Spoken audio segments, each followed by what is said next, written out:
Assalamualaikum warahmatullahi wabarakatuh. Perkenalkan, nama saya Regina Fatmesha Fatmi Ayu dengan NIM 2003015000034 dari kelas PJKRA. Pada kesempatan kali ini saya akan menjelaskan mengenai peranan kedudukan olahraga dalam pengembangan nilai sosial. Olahraga merupakan salah satu media yang positif untuk mengembangkan nilai-nilai hidup dan kehidupan. Salah satu di antaranya mengembangkan nilai-nilai sosial. Olahraga memainkan peran penting dalam hidup dan kehidupan masyarakat. Nilai-nilai dalam olahraga sangat terkait dengan tradisi budaya masyarakat yang diwariskan secara turun-menurun dari satu generasi ke generasi lainnya. Karena itu, olahraga merefleksikan nilai-nilai sosial suatu masyarakat. Nilai-nilai sosial dalam olahraga. Ada beberapa pokok persoalan yang berkaitan dengan olahraga dan pengembangan nilai-nilai sosial, kemasyarakatan beserta isu perdebatannya. Persoalan tersebut antara lain: 1. Apa dan mengapa sosiologi olahraga? 2. Bagaimana olahraga masyarakat dan perspektif teori sosial? 3. Bagaimana olahraga dan perubahan paradigma hidup manusia? 4. Bagaimana merancang olahraga, program olahraga untuk anak-anak? 5. Kontroversi peran olahraga dalam masyarakat. 6. Bagaimana hubungan antar kelas sosial dan mobilitas sosial? 7. Apa dan bagaimana ciri utama olahraga komersial? 8. Bagaimana hubungan antara media dengan olahraga? 9. Bagaimana hubungan antara olahraga dengan politik? 10. Bagaimana kedudukan olahraga di pondok pesantren? Yang pertama, apa dan mengapa sosiologi olahraga? Sosiologi olahraga merupakan bidang kajian ilmu yang terbilang baru, yang berbasis sosial dan perilaku, atau ilmu pengetahuan sosial, sejajar dengan bidang kajian lain seperti psikologi olahraga dan pedagogi olahraga. Dua kelompok ilmu yang lain dari ilmu keolahragaan adalah berbasis anatomi, fisiologi, dan fisika atau ilmu pengetahuan alam, yang terdiri dari biomekanika olahraga dan kesehatan olahraga, dan berbasis sejarah dan filsafat atau humaniora, yang terdiri atas filsafat olahraga dan sejarah olahraga. Konflikasi mengenai isu akan perkembangan sosiologi olahraga di masa mendatang menjadi fakta bahwa tidak setiap orang memberi dukungan dan kehadiran ilmu sosiologi olahraga. Bahkan seringkali muncul pertanyaan, bagaimana kita berbuat dengan ilmu sosiologi olahraga? Namun, banyak pula orang yang memanfaatkan model scientific expert. Penggunaan model tersebut lebih banyak menekankan pada aspek organisasi dan efisiensi, sementara penggunaan critical approach menekankan pada unsur transformasi sosial dari kalangan masyarakat yang terpinggirkan dan orang-orang tidak memiliki pengaruh. Yang kedua, apa dan bagaimana olahraga dalam perspektif teori sosial? Pembahasan tentang apa dan bagaimana olahraga dalam perspektif teori sosial dimaksudkan untuk mengkaji secara lebih mendalam mengenai berbagai fenomena sosial yang muncul dalam dunia olahraga sehingga diketahui dan dipahami hubungan antara olahraga dengan masyarakat. Dalam kaitan itu, ada 4 kerangka teori yang berhubungan dengan olahraga dan masyarakat, yaitu: A. Teori fungsionalisme, B. Teori konflik, C. Teori kritik, dan D. Teori interaksi simbolik. Setiap kerangka teori tersebut dapat membantu dalam memahami olahraga sebagai fenomena sosial. Dan keempat teori ini satu sama lain bisa saling berhubungan. Misalnya, teori fungsional menawarkan suatu kejelasan mengenai keterlibatan olahraga dalam kehidupan para atlet dan penonton. Teori konflik mengidentifikasi persoalan serius dalam olahraga dan menawarkan suatu penjelasan bagaimana dan mengapa para olahragawan dan penonton dieksploitasi untuk urusan bisnis. Sementara teori kritis menyarankan bahwa olahraga berkaitan erat dengan hubungan sosial yang kompleks di mana perubahan-perubahan yang muncul selalu terkait dengan aspek-aspek politik, sosial, dan ekonomi. Adapun teori interaksi simbolik menyarankan bahwa olahraga memerlukan suatu pemahaman akan makna identitas dan interaksi yang dipadukan dengan keterlibatannya dalam olahraga. Olahraga dan perubahan paradigma hidup manusia. Mereka memfokuskan pada minat remaja pria dari kalangan masyarakat terpandang, sementara itu produknya berimplikasi terhadap politik di luar peristiwa tersebut. Umumnya para atlet direkrut dari masyarakat lapisan bawah dan dibayar atau diikutsertakannya. Proses profesionalisme semacam ini terus berkembang hingga diresmikan Asosiasi Olahraga Profesional pada tahun 1990. Seperti kita ketahui, peristiwa-peristiwa keolahragaan bagi masyarakat Romawi lebih menekankan pada hiburan bagi masyarakatnya. Peristiwa olahraga yang didesain untuk upacara dan persembahan bagi para pemimpin politik dan juga untuk menenteramkan para pegawai di lingkungan pemerintah. Untuk itu, para atlet yang direkrut untuk peristiwa olahraga seringkali dipaksa untuk bertempur habis-habisan dalam menghadapi lawannya, yang terkadang lawannya itu binatang buas. Tipe olahraga semacam ini berkembang cukup lama di kerajaan Romawi. Lain halnya selama awal revolusi industri, ruang untuk bermain secara umum telah membatasi keterlibatan aktivitas olahraga yang hanya dapat dilakukan oleh orang-orang kaya, mulai bergeser ke olahraga prestasi. Bahkan dalam perkembangannya sampai sekarang, di negara-negara maju, khususnya Amerika, olahraga telah menjadi sebuah kegiatan kombinasi serta bisnis, hiburan, pendidikan, latihan moral, transfer teknologi, keperkasaan, dan deklarasi politik. Namun demikian, olahraga juga menjadi kontes di mana orang mencari tantangan dan mencari variasi hidup. Segala sesuatu telah menjadi olahraga sebagai bagian penting dalam fenomena sosial di masa lalu, masa kini, dan masa yang akan datang. Desain program olahraga untuk anak-anak. Menurut beberapa literatur, keikutsertaan anak-anak dalam program olahraga menjadi model dalam membentuk karakter anak ke arah yang lebih baik. Namun, konsekuensi dari keikutsertaan tersebut seringkali memunculkan sikap-sikap yang positif dan negatif pada anak. Hal ini disebabkan setiap lingkungan yang digunakan oleh anak untuk berolahraga berbeda, sehingga pengalaman yang didapatinya pun berbeda pula. Di negara-negara industri, program ini memberikan peluang untuk mengembangkan keterampilan fisik, kepercayaan diri, dan status di antara teman sebayanya. Dan karena wahana bermain terbilang langka, maka program ini dapat membantu anak-anak dalam mencari teman dan bekerja sama dalam aktivitas kelompok. Desain program yang disusun yang penting adalah bahwa mengorganisasi program olahraga bagi anak-anak yang membuka hasrat untuk mau berupaya. Dengan demikian, saat mereka dewasa, mereka melanjutkan minatnya menjadi atlet yang unggul yang dapat mengharumkan nama bangsa dan negaranya didasarkan pada tujuan yang berbeda. Agresi dalam masyarakat, kontroversi peran olahraga. Sampai saat ini masih ada kontroversi peran olahraga dalam kehidupan masyarakat. Sebagian ada berpendapat bahwa olahraga merupakan obat yang berpengaruh positif terhadap kehidupan masyarakat, sementara pendapat yang lain yakin bahwa orang menjadi penyebab atau pemicu munculnya perilaku-perilaku agresi atau penyimpang. Untuk alasan itu, hubungan antara olahraga dengan agresi merupakan salah satu isu hangat yang berkembang terus dalam masyarakat sampai saat ini.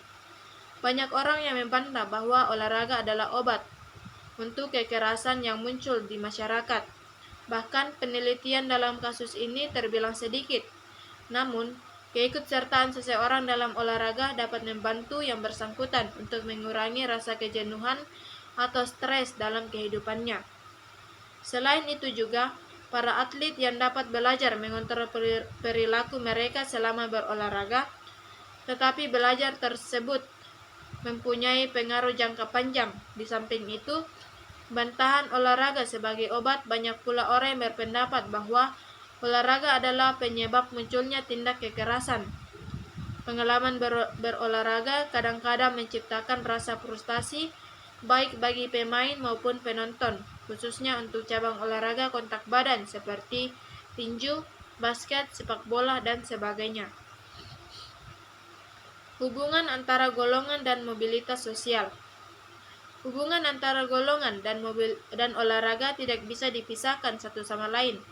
Oleh karena itu, olahraga tidak dapat dieksis jika orang tidak punya waktu, uang, fasilitas, dan pengalaman organisasi. Pola keikutsertaan dalam olahraga di masyarakat merefleksikan dinamika dari hubungan antara kelompok. Sejauh ini, mereka sering mengkombinasikan dengan hubungannya antar jenis kelamin guna menciptakan kondisi. Hubungan antara golongan juga cukup berarti dalam mensponsori dan mempromosikan olahraga pada tingkat sekolah menengah. Peluang karir dalam olahraga cukup eksis, tetapi jumlah atlet biasanya terbatas dan waktunya singkat. Peluang lain termasuk dalam hal kepelatihan, kesehatan olahraga, dan manajemen. Peluang untuk menjadi atlet profesional sangat terbatas bagi wanita dan kelompok minoritas seperti kulit hitam. Jumlahnya terbilang sedikit yang meraih popularitas dalam olahraga. Mereka mempunyai keuntungan saat mereka mencari peluang karir, namun saat keikutsertaan dalam olahraga menurun, hal ini akan memberikan dampak negatif pada karirnya. Biasanya dialami oleh atlet yang berusia lanjut atau mengalami cedera serius sewaktu olahraga. Nilai sosial dalam olahraga komersial. Olahraga komersial adalah olahraga yang pelaksanaannya diarahkan pada orientasi ekonomi. Olahraga komersial ini dibentuk oleh faktor-faktor ekonomi, di mana uang menjadi mengemuka pada saat mereka tampil di pentas, dan tidak jarang hanya demi uang unsur sportivitas terabaikan. Sejauh ini, olahraga komersial telah mengglobal dan akan terus berkembang seiring dengan pertumbuhan ekonomi masyarakat dunia. Olahraga komersial nampak telah menjadi bagian dari masyarakat masa kini. Perkembangannya dipadukan dengan urbanisasi, industrialisasi, peningkatan transportasi, dan teknologi komunikasi. Komersialisasi telah mempengaruhi orientasi orang untuk terlibat dalam olahraga itu sendiri. Keterkaitannya dengan olahraga komersial cenderung menekankan pada keindahan dan keperkasaan.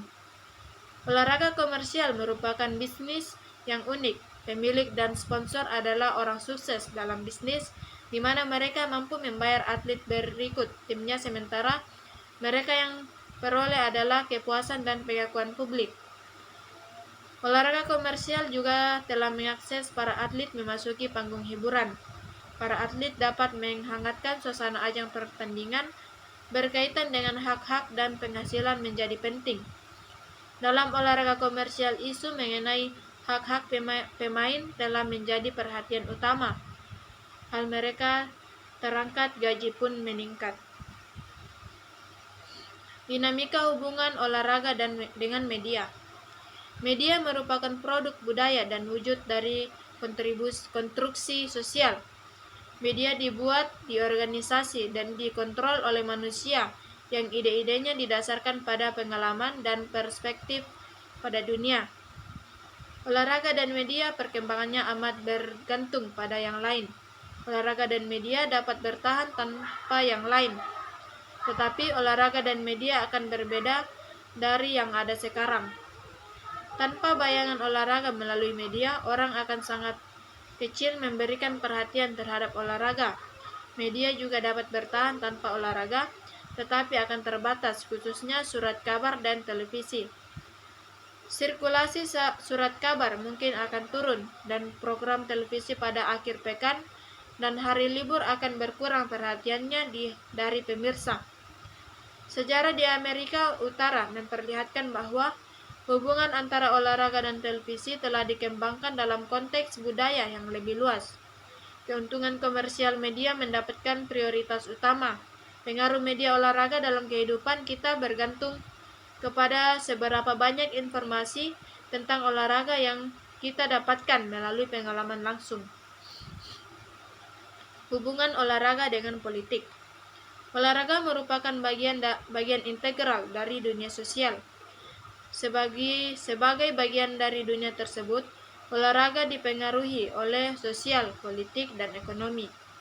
Kehidupan umat manusia dan hubungannya dengan yang lain setidaknya terkait secara parsial dan isu-isu kekuasaan dan kontrol. Untuk itu, politik menjadi bagian dari olahraga hanya oleh karena politik merupakan bagian dari kehidupan umat manusia. Hal tersebut tidak dapat dihindarkan. Intervensi pemerintah dalam olahraga sesungguhnya terkait dengan kebutuhan akan sponsor, organisasi, dan fasilitas. Fakta tersebut menunjukkan bahwa olahraga bagian penting dari kehidupan masyarakat. Bentuk keterlibatan pemerintah dalam olahraga adalah ingin merubah masyarakat seperti 1. Melindungi dan memelihara masyarakat.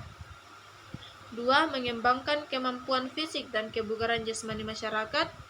3. Mengangkat harkat dan martabat kelompok masyarakat. 4. Menanamkan rasa solidaritas antar warga masyarakat. Dan 5. Meningkatkan legitimasi sistem politik dan kekuasaan.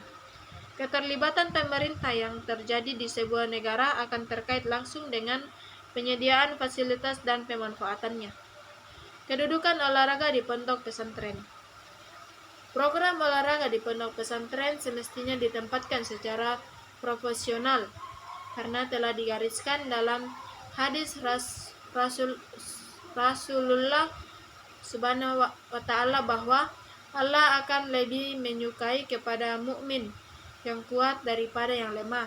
Untuk itu, program olahraga harus dirancang sedemikian rupa sesuai dengan kondisi pondok pesantren itu sendiri. Namun demikian, masih banyak pondok pesantren yang mendudukan olahraga dalam posisi yang tidak penting, tidak punya tempat, dan dipandang hanya menghabiskan waktu dan sedikit manfaat. Sampai saat ini tidak ada bukti yang konsisten bahwa olahraga di pondok pesantren berdampak negatif bagi para santri dan santriwatinya. Tentu saja banyak sekolah, orang tua, dan anak-anak remaja yang tidak mengindahkan nilai-nilai olahraga dan mereka lebih mengejar kesenangan dan predikat juara. Program olahraga antar di pondok pesantren biasanya melahirkan semangat berkompetisi dan persaudaraan.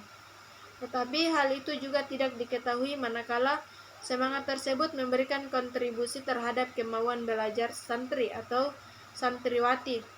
Aktivitas olahraga di pondok pesantren dapat digunakan untuk wahana pengalaman, memberikan dampak terhadap santri untuk beraktivitas sosial yang unik, dan dapat menjadikan pondok pesantren sebagai tempat yang menarik. Kontroversi gender dalam olahraga.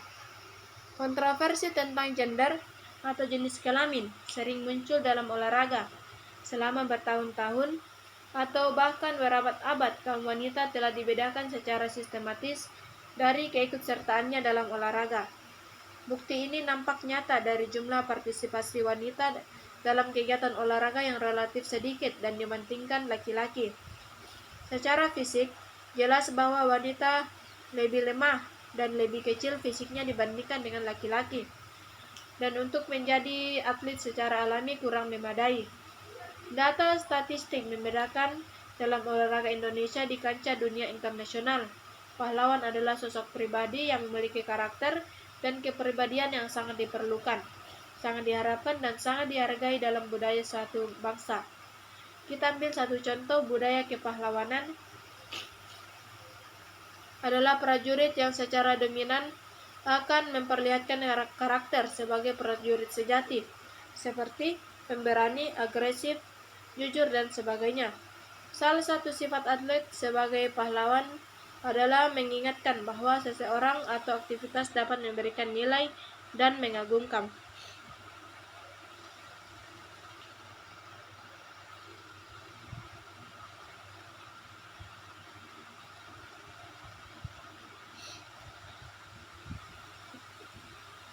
Itulah tadi penjelasan dari saya. Kurang dan lebihnya mohon dimaafkan. Sekian dan terima kasih. Assalamualaikum warahmatullahi wabarakatuh.